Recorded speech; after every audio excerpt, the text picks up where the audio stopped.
वळूयात पुढच्या बातमीकडे। देवखेड वेब सिरीजचा वाद सुरूच असल्याचं दिसतंय। आशिष शेलार यांनी आता देवखेडवर बंदी घालण्याची मागणी केली आहे। मुख्यमंत्री फडणवीसांना पत्र लिहून त्यांनी बंदीची मागणी केली।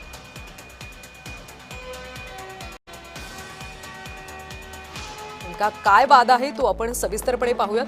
देवखेड वेब सिरीज नमन खेळे या लोककलेचं विपरीत चित्रीकरण करणारी आहे असं शेलारांचं म्हणणं।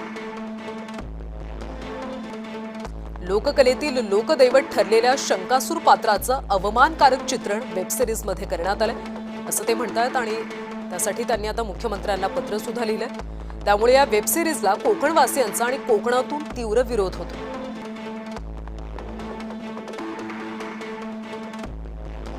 लोककलेचं जतन संवर्धन करणाऱ्या कलावंतांच्या विविध संघटनांकडून सुद्धा या देवखेड वेब सिरीजला सध्या विरोध होतो। नमन कलेच्या महोत्सवात योगदान देणाऱ्या कलावंतांना सरकार सन्मानित करतं। वृद्ध कलावंत मानधन योजनेत सुद्धा कलेचा समावेश शासनाने केला।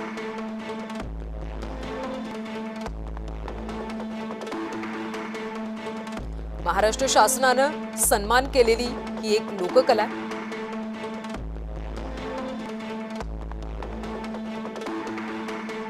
वेब सिरीजमुळे पौराणिक खूप जुन्या लोकपरंपरेला धक्का लागल्याची नागरिकांमध्ये भावना।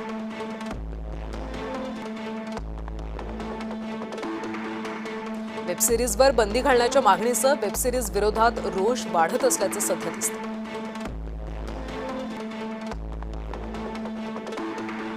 शिमग्याचा सण जवळ आला असताना अशा प्रकारचं गढूळ वातावरण निर्माण होणं हे अयोग्य आहे।